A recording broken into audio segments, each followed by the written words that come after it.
survive on a deserted island for 2 months and earn $3 million. The catch? You can only bring 10 specific tools. You must build shelter, find food, and survive, all while guarding against attacks from cougars, black bears, and wolves. Can you survive in such conditions? The camera shifts to Larry, who has been completely overrun by rats. Unable to outswear or catch them, he reluctantly decides to move again. He packs up his gear and heads into the jungle, where the dense bushes make walking difficult. Soon, his knees start to ache, and after cursing and searching for over 2 hours, he finally finds an ideal spot. Almost moved to tears, he sees plenty of dry wood for fire and many edible chicken fat mushrooms. With the sea nearby, he can fish when hungry and relax on the beach when tired. Changing locations really made a difference. Soon, he finds a piece of hemp rope by the shore, which he uses to start building a shelter with a double A-frame and crossbeams. Free from the rats, Larry works with great enthusiasm. He quickly constructs the basic structure and plans to add extra ribs for strength. However, after several attempts, each piece of wood is just a bit too short, with the final one lacking only 4 centimeters, which frustrates yet amuses him. Larry thought this spot would be a geomantic treasure, making the $3 million prize within easy reach. However, reality proves otherwise. Though large chicken fat mushrooms are abundant, they are not enough. He needs to secure large game or fish to survive. The local tides should help with fishing, but a check of his nets and fishing gear shows not even a trace of fish. It looks like he'll be having mussel mushroom soup. On day 20 of the survival challenge, Joseph is busy building a boat to catch the salmon migration. He has constructed the gunnel and is now adding ribs made from the readily available and durable cedar wood. The manual bending process is complex, and a slight mishap can lead to breaks, but he is meticulous in sizing and placement. Although the structure seems fragile, securing each joint well and wrapping it in waterproof fabric should make it seaworthy. He hopes his efforts pay off. Otherwise, survival will be challenging. That evening, Larry starts cooking dinner, making a fire in a tree hollow for better ventilation. Disappointed by not catching any fish during the day, he's still quite satisfied, especially since there are no rats. Unexpectedly, the next morning he wakes to see smoke rising from the tree, and he rushes to douse it with water. The fire has cleared the area around his shelter, and he's lucky it's been raining, or the show could have ended right there. Whether he can win the $3 million is uncertain, but at least he's had a close call with a free cremation. The camera moves to Big Boss Mike. He not only made a small boat from a box, but also has a modern campsite with all the necessary facilities. He is self-sufficient in terms of food, but these are just the basics. In the last 2 days, Mike crafted a bow and arrow and built a pyramid trap from solid wood.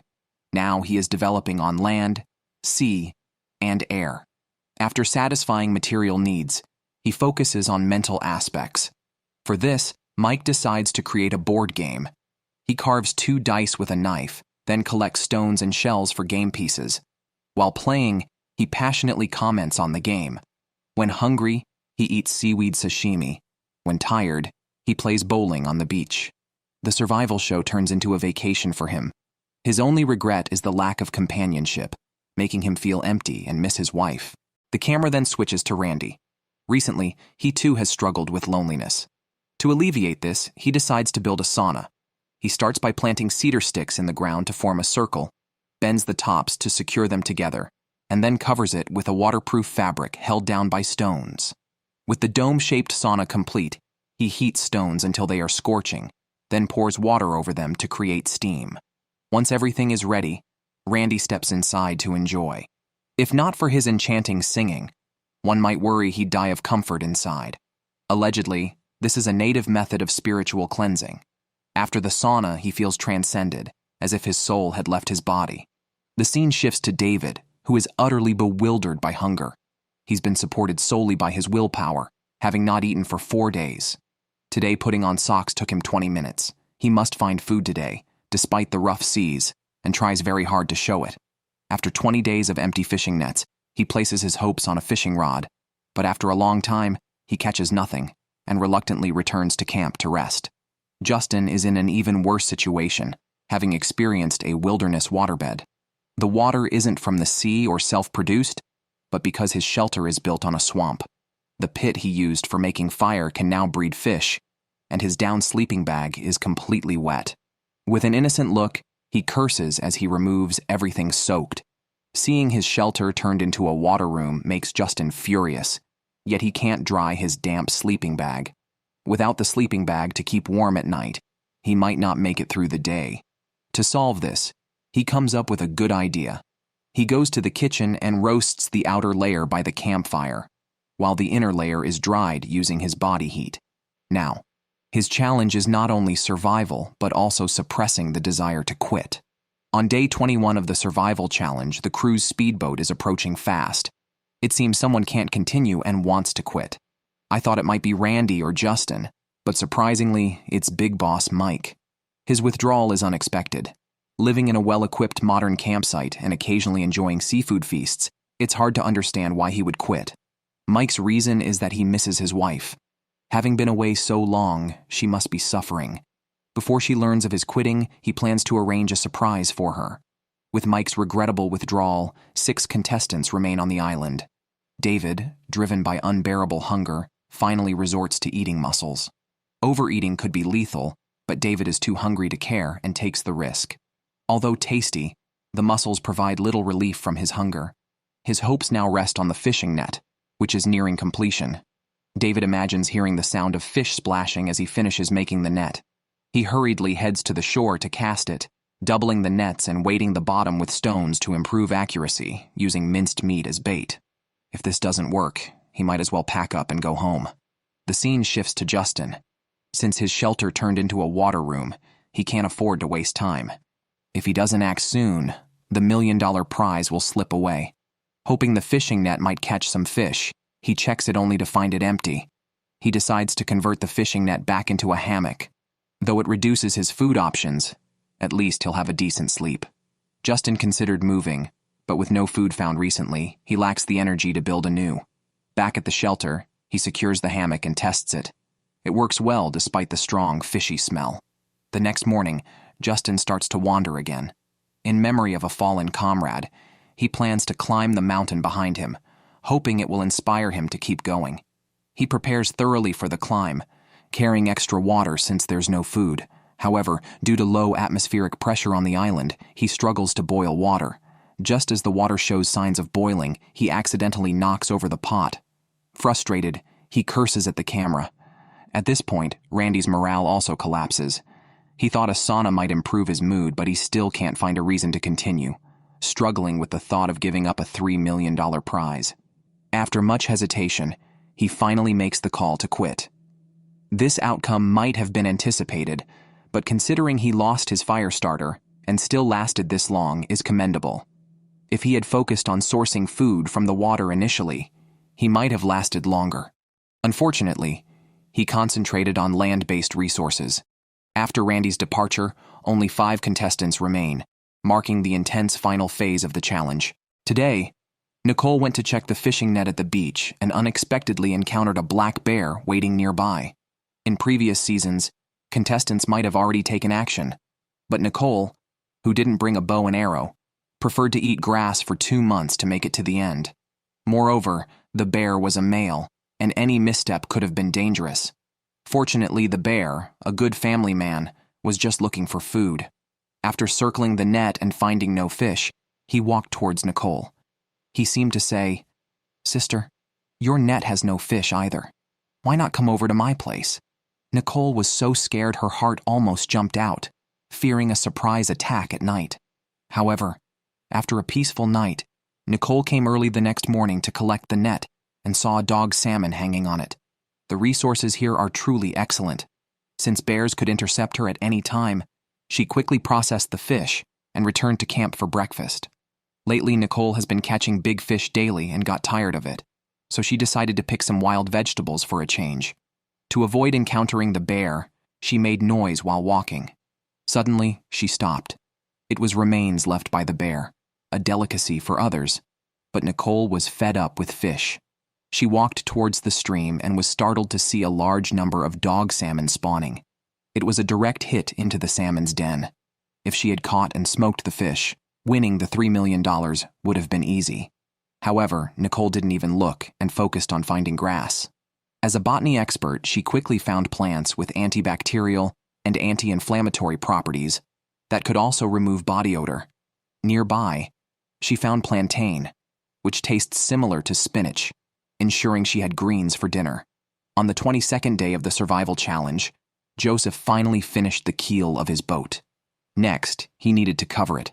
Native North Americans typically use animal skins, but here he had to use waterproof fabric instead.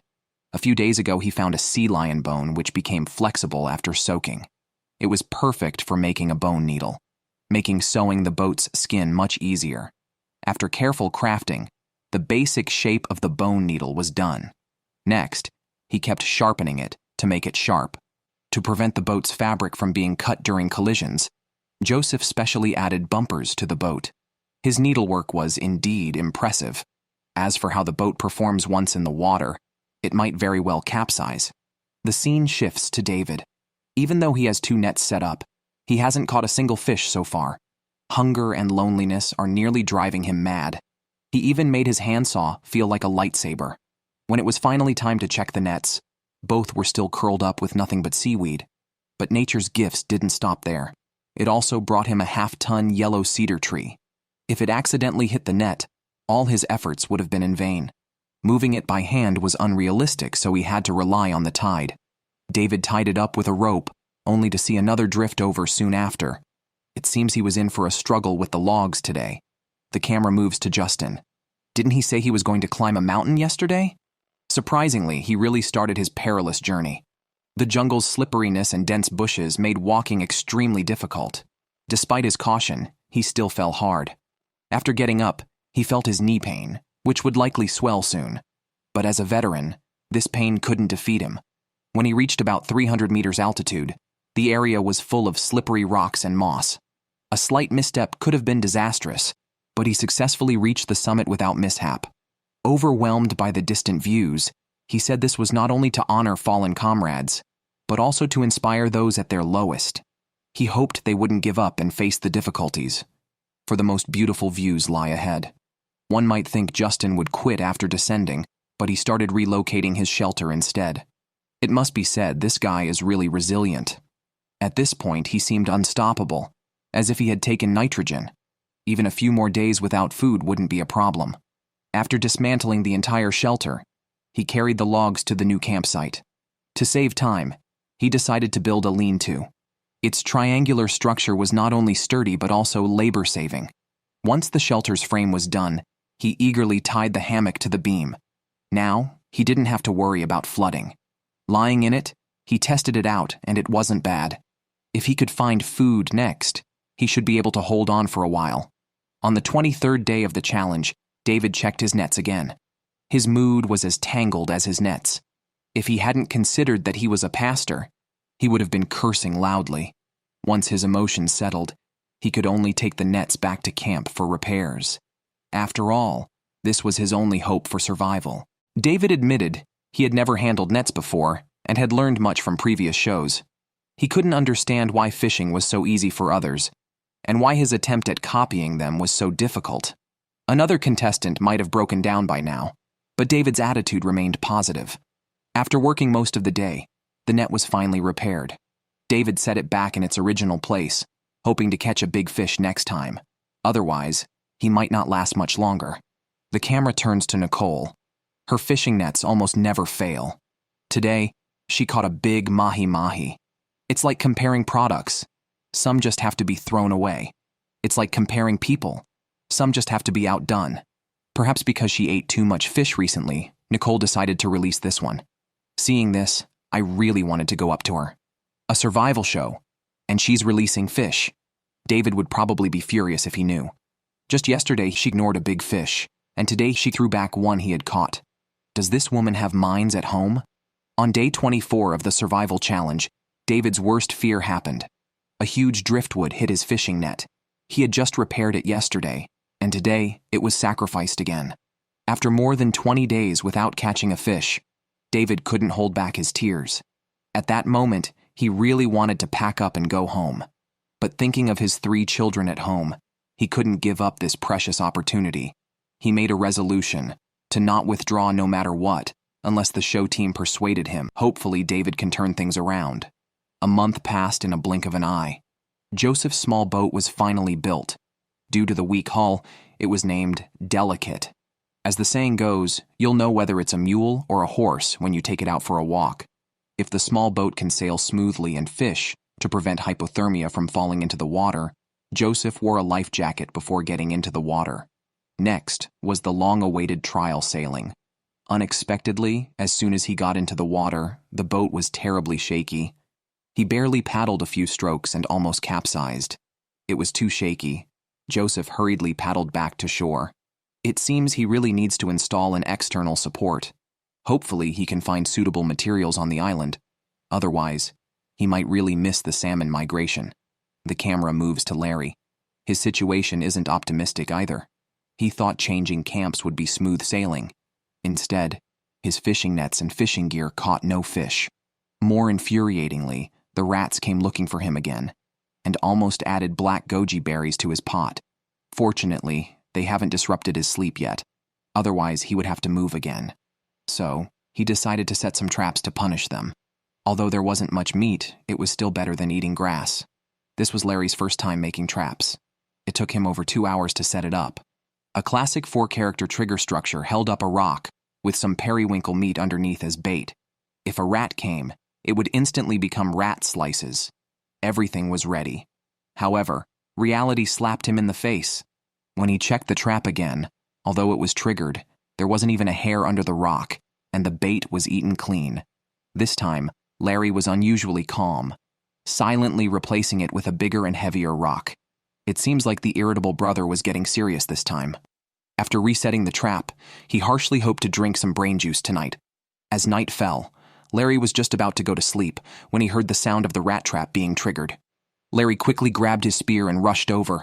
Judging by his expression, he must have succeeded. Here's how the battle went. It tried to escape. I quickly took out my spear to stab it, and finally, I sent it off with a knife. True to his role as the show's comic relief, even catching a rat was a thrilling affair. For comedy, Larry has competition. Oh my gosh.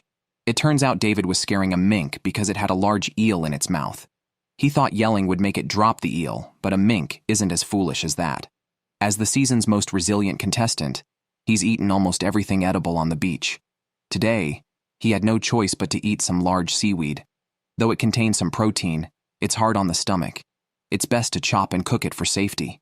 By evening, his stomach was upset, returning everything he ate to nature. Already weak, he felt even weaker. After 30 days without catching a fish, he might soon be persuaded by the crew to leave. The next morning, he planned to move his net to a different spot, but the waves brought him a large cedar instead. Even a sturdy net can't withstand being poked. David decided to try crab fishing instead, using fish as bait in his childhood. Unsure how clam meat would work as bait, he was surprised to catch a crab within 2 minutes. Discovering a new world, David decided to seize the opportunity to catch more. Soon he had caught 6 crabs and couldn't help but shout in excitement, a scene he had imagined countless times but only realized after more than 30 days. While the sun set, David enjoyed the crab meat, feeling truly satisfied for the first time in his life. Though the crab meat didn't provide much energy, it gave him hope for a turnaround. By day 33 of the survival challenge, Larry knew eating rats wouldn't be enough. So he checked his net every day at low tide and finally caught a strange big-headed fish and some crabs in the seaweed. Delighted, Larry danced and was thrilled by the following scene. His camp's trap yielded a rat slice. Teasing the rat for not reaching the bait, he reset the trap and excitedly went back to prepare his food. Just as he finished cleaning the rat, the trap was triggered again. What a situation. It seemed Larry had more rats than he could eat. Amidst adversity, David mastered crab fishing. The comedic duo might just make a comeback. Meanwhile, Justin was faring worse, having barely eaten in half a month. He probably ate less than the nearby birds. With no other options, he went to the shore to find some conch. Though the meat was scant, enough quantity could just sustain him. The island's resources weren't bad.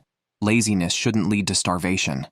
After his meal, Justin was left puzzled, unsure of what to do next. The scene shifts to Joseph.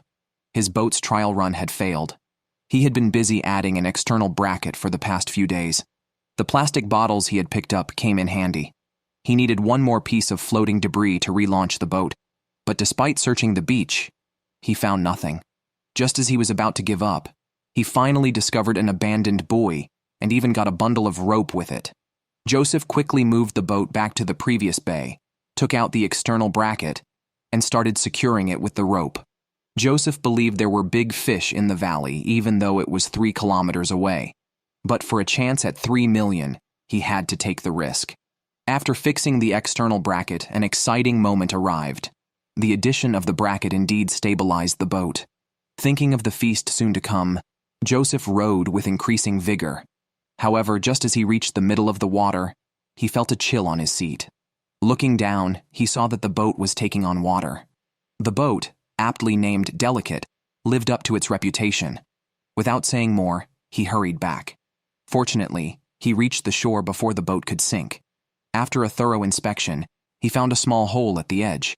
He had no choice but to find something to patch it with. One day, he would sail far in the boat, but it was uncertain if he would still get to eat fish. On day 34 of the survival challenge, while others were striving for the prize, Justin ate some snail meat for breakfast. Afterwards, he fell into confusion again. Loneliness and cold swept over him, and his mind started to wander. Thinking of the days without achievements, apart from working out and eating away his supplies, he couldn't help but think of quitting. He believed life required 2 things, a spirit of adventure and happiness in body and mind. Now, having taken the adventure, as the saying goes, life is short, enjoy it while you can. Why constrain himself unnecessarily? Moreover, he had completed his task here. In that moment, Justin seemed enlightened. He made a call and withdrew from the challenge. He expressed no desire to live such a boring life. Money didn't matter. He just wanted to be fulfilled and happy. Actually, everyone had guessed this outcome. Who would focus on fitness in a wilderness survival situation? After Justin left, only 4 contestants remained. Who do you think will be the next to quit? David has now persisted for 35 days. Initially, he could only survive by eating seaweed and clams. Since discovering a great method for crab fishing 2 days ago, he's been full of energy and enthusiasm. Taking advantage of the low tide, he decided to fish again. Surprisingly, his luck continued today as he caught a 6-line fish within minutes. Although it was small, the quantity was substantial. With the fish biting fiercely, David seized the opportunity and changed his fishing spot to continue. Soon, he caught a second fish, even larger than the first. It seemed David was really making a comeback. After stringing the 2 fish together and placing them on shore, he decided to try for a third fish. It didn't take long before he caught another. Excited about eating 3 fish today, he turned around only to find that the other 2 fish were missing. Despite searching nearby, David could not find them. Strung together, the fish couldn't have flown away. Surely something took them while he was distracted. Unable to let it go, David concluded that a bald eagle must have stolen them. He cursed the bird for picking on outsiders like him. Switching to Joseph, his boat was finally repaired. He had devoted all his energy to it in recent days and hoped for no more surprises. After pushing the boat into the water, Joseph embarked on another voyage. This time there were no leaks, and although the boat was slightly tilted, it wasn't a significant problem. After rowing 2 kilometers, he reached a shallow beach, hoping to catch some large salmon. He was ready in case of a bear attack, but the bear left him only bones. After a fruitless search, Joseph felt disheartened, realizing he had missed the salmon run. He feared he might go hungry for 3 days.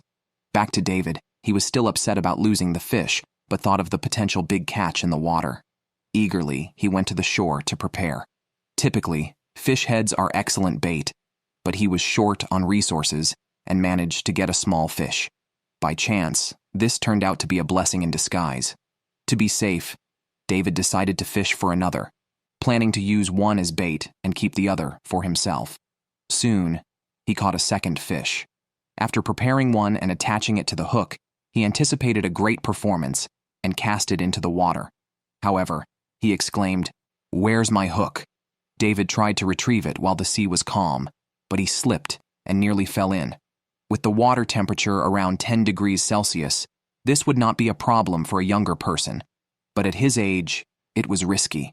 After returning to the shelter and wringing out his wet clothes, he hurriedly crawled into his sleeping bag to stay warm and preserve his life. Today marks Nicole's 37th day in the competition. She woke up to find a large fish stranded. It struggled and hit a spike net, but sadly the water was too deep to gather the net in time. Eager, she checked after the tide went out and was shocked to find only a fish head left. Something had stolen her catch. A small head popped up from the water nearby, as if to say, "Thanks, big sister." Nicole's food crisis had begun. Without catching more fish, she'd have to eat grass. The next day, Nicole decided to act first. She checked the spike net early in the morning, but to her frustration, no fish were caught. She knew the culprit without a doubt. The net was crucial for her survival. With a black bear already causing trouble, and now a seal, she couldn't take much more. With no choice left, she moved the repaired spike net. But that was all she could do. Switching to Joseph, he missed a large salmon run while busy building a boat. But as the saying goes, one shouldn't hang from just one tree. Judging by the number of seal heads popping up, the area seemed rich in resources. He decided to fish in deeper waters.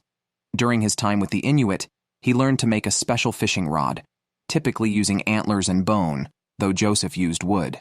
As someone with OCD, the rod's appearance mattered as much as its functionality. After meticulous work, he crafted the rod and hurried to the deep waters with rocks as sinkers and plastic as lures. Soon he caught a large fish known as monkfish or sea foie gras.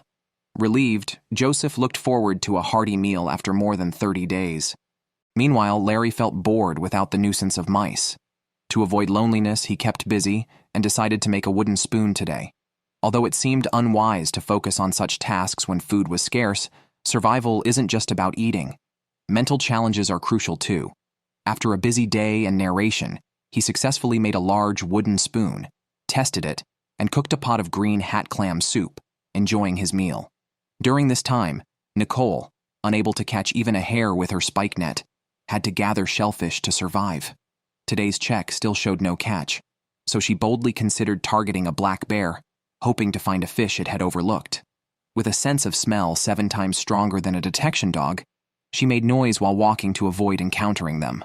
She soon found a fishtail left by a bear but dismissed it as too small. Her sense of danger increased as she ventured deeper, her sixth sense warning her of a nearby puma, a less reasonable creature than a bear, prompting her to quickly head back to camp. The camera shifts to Joseph. The craftmaster is at it again. Last time he caught a fish. Today, he set out to sea in his small boat for another round of fishing. This time, he used an ancient fishing tool, reportedly invented by Chinese fishermen. It's designed to be left on the water's surface to passively catch fish. While waiting, Joseph planned to fish in shallow waters but discovered a large plastic barrel on the sandbar. He wasn't sure what it was for, but he knew it would be useful later. That evening, he took it back to camp. After inspecting it, he found it covered in mussels. The crew had warned against eating bivalves due to possible red tide contamination, which could be lethal. But Joseph, now just skin and bones from hunger, couldn't care less. He decided to fill his stomach first. After boiling them at high heat for 678 seconds, he took one and tasted it. Delicious. The camera then turns to Larry. He has been suffering from loneliness, which clung to him like an adhesive plaster. His days revolved around chopping wood and checking fishing lines. If there was a catch, he'd cook. If not, he'd drink hot tea by the sea. At night, he'd sleep in his shelter. This repetitive cycle made the days seem endlessly long. Loneliness and exhaustion wore him down. If one had to describe him with an adjective, it would be his current state. Over the next few days, he wrestled with his thoughts. By day 50, his resolve began to waver, and he entertained thoughts of quitting. Oh my eagle eyes spotted a pair of minks in love, now seeing David as one of their own. They often flaunted their affection in front of him. David would love to gobble them up, but they were too fast. After securing his fishing line, David continued to fish. Today he aimed to explore new territories, hoping to catch even bigger fish using common cap clams as bait. He wanted to prove his skill, not just luck. After standing by the sea for half a day without a catch, he decided to try crab fishing. To his surprise, he began catching them immediately, enjoying a successful run. This is what they call enduring the bitterest hardships to rise above others. After all, anyone would struggle after a month of eating only grass. If nothing unexpected happens, the other competitors might have no hope. Like this next contestant, Nicole. With winter approaching, Nicole had prepared some wood in advance. Previously, she used it to dry fish. Now, all she could dry was her motherly love. Today was her son's 8th birthday, so she felt particularly sad and missed him. After crying, she checked the spike net, but as expected, no catch. However, reality can sometimes bring surprises. Most plants had withered already. After a long search, she could only lament that once she had plenty of fish before her and didn't cherish them. Now, she could only regret it deeply. On day 53 of the challenge, it seemed like Larry might give up. Unexpectedly, he found his spirit again. This is typical of his fiery temperament.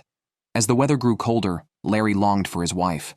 He expressed his regrets aloud on the beach, admitting he shouldn't have been glued to his phone instead of paying attention to her. Moved by his own words, he vowed to make it up to her when he returned home. Perhaps the heavens disapproved. Suddenly, dark clouds gathered and strong winds blew.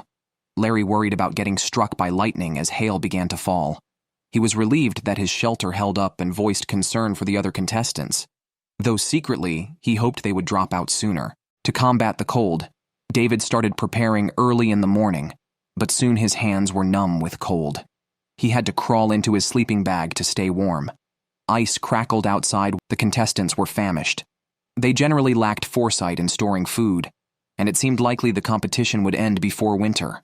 Larry found his trap had worked again, revealing a flattened rat. He joked about licking it as if it were ice cream. If it weren't for the risk of parasites and slugs, he would have tried eating them earlier. As the challenge entered its final stages, enduring hunger became key. The last person standing could win $3 million, making even a rat a feast for Larry. As for how dire others' situations were, Nicole's example was telling. Previously feasting on fish and meat, she now couldn't even find grass to eat. She decided to search the woods for mushrooms, but found only poisonous ones. She finally found some horsetail, which could only be used as a toothbrush. Just as Nicole was losing hope, she spotted a berry and ate it immediately, clearly satisfied. However, she soon realized berries usually appear in clusters. This one was likely left by a bear, indicating she was in bear territory. Deciding it was too risky to continue, she returned to camp, hoping perhaps there were still fish in her spike net. By day 54, David had mastered fishing, largely solving his food issue. Yet, whenever he had a moment to himself, he missed home. He decided to make tinder by melting solid tree resin, found commonly in large trees, in a shell and mixing it with sawdust. This created easily ignitable tinder, which would be especially useful as the weather was likely to remain cold and damp. With this, his chances of winning were much higher. The camera shifts to Joseph. Just a few days ago, driven mad by hunger, he risked eating a bunch of scallops. Fortunately, the scallops were not infected and did not cause any poisoning. This temporarily solved his hunger problem. He mentioned that if it were the first season, the winners would have been decided by now, and his wife would be welcoming him home in victory. Unfortunately, this is the second season, and the contestants are more resilient to hunger. Besides him, 3 other strong players remain, so he must continue to scavenge for food. Regrettably, after a day of fishing, he caught nothing at all, not even a single hare, and his spike net was still empty. Joseph's resolve began to waver. He desperately wanted to quit and return to his wife, but the thought of the huge prize money kept him convincing himself to stay. Previously, Nicole could eat fish until she was sick of it, but now she can't catch any. After the wild vegetables and berries withered, she had to resort to eating scallops to stave off hunger. Although disgusting and minimal in energy, for the sake of the $1 million prize, she had to endure. In my opinion, her struggle is futile. The other 3 men, despite their hunger, had ways to obtain food. Apart from relying on a spike net, Nicole had no other means. Honestly, even Larry was better off, except he struggled mentally, often unable to resist performing stand-up comedy. After his performance, he checked his traps. Today, although triggered, the trap under the rock caught no rats. The rats likely sensed the danger and smartly avoided the trap. If not rats, there should be fish, but his spike net remained empty. It seemed he could only hope for his fishing rig. which also turned up empty.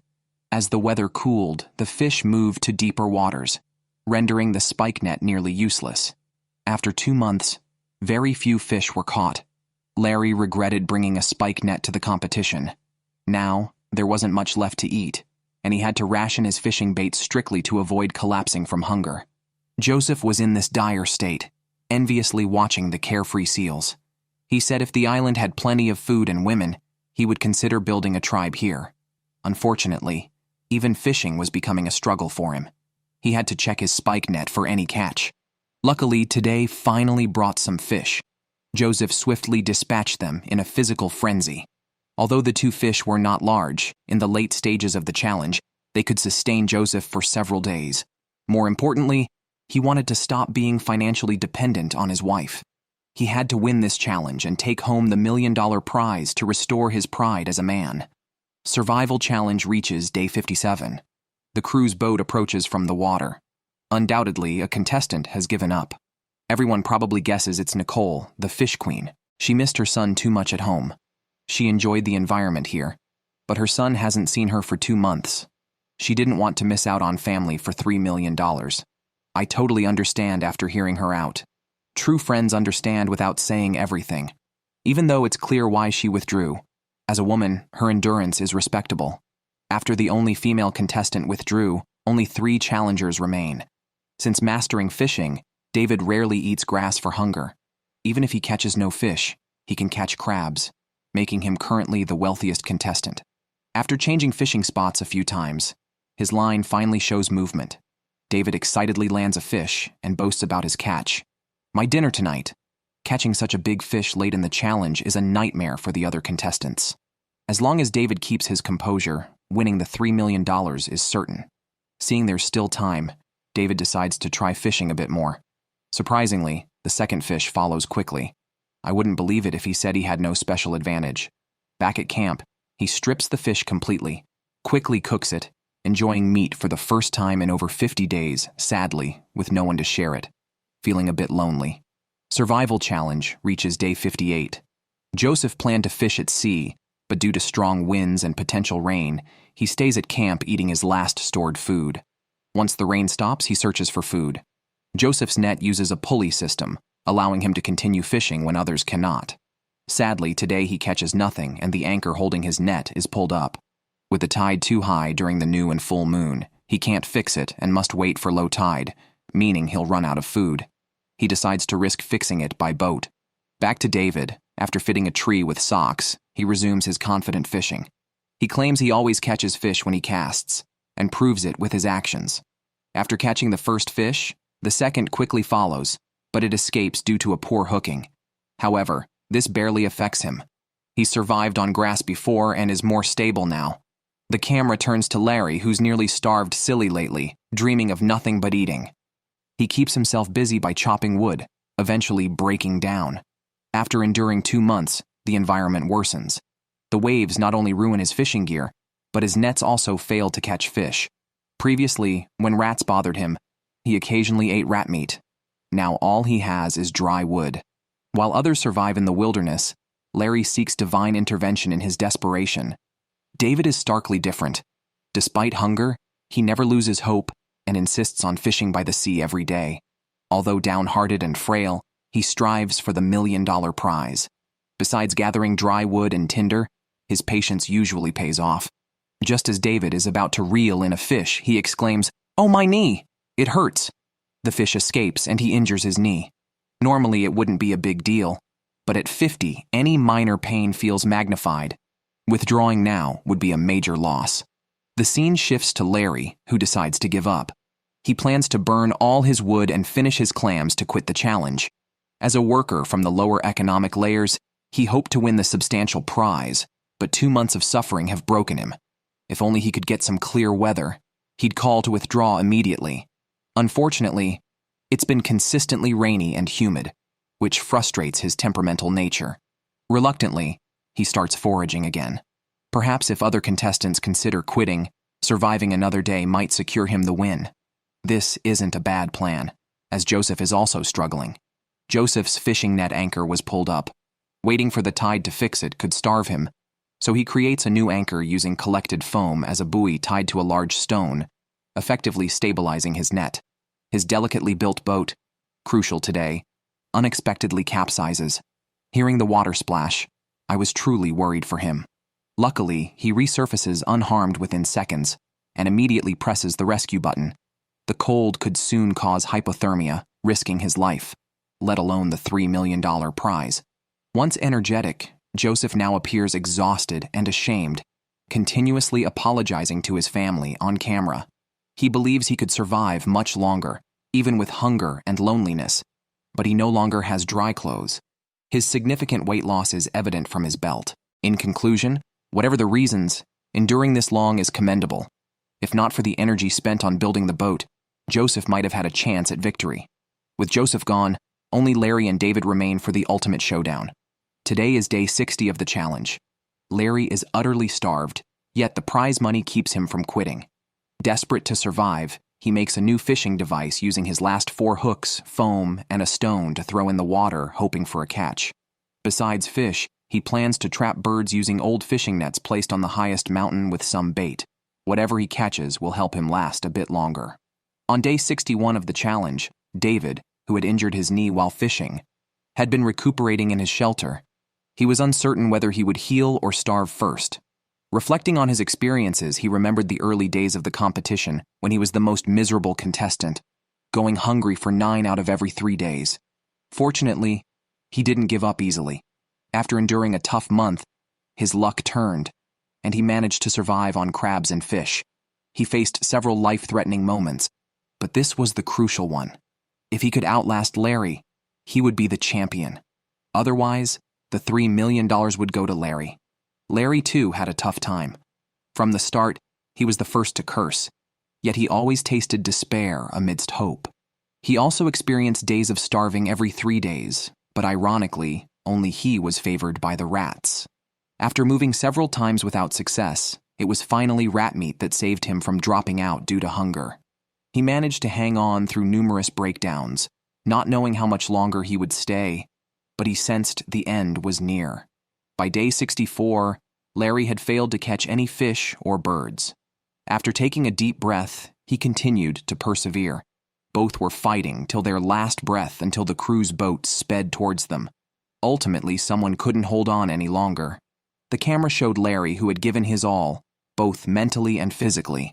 He had vowed never to quit as long as he wasn't completely drained, but today was his limit. Although he didn't win the $3 million, he still had his family by his side. Life might be very ordinary, but isn't ordinariness a form of greatness? Yet, Larry was not content with the ordinary and later joined Season 5. On day 66, the champion of this season was already determined, but the crew hadn't informed David. Hungry as ever, he was still fishing, and his luck was as good as usual. Soon after he caught a fish, the crew's boat arrived. David thought it was a routine medical check. The crew conducted the check discreetly, which scared David into vehemently claiming he could continue. At that moment, his daughter walked up from behind. When David saw her, his nose instantly tingled with emotion. The pain and endurance of over 60 days turned into happiness at that moment. He showed his daughter everything there and shared his experiences. He had never been able to satisfy his children's wishes before, but now he could. Aren't we all like David in some way, hoping to endure tough times and welcome brighter days? This season of wilderness solitude ends here, and a new season will be updated soon. If you liked it, please stay tuned.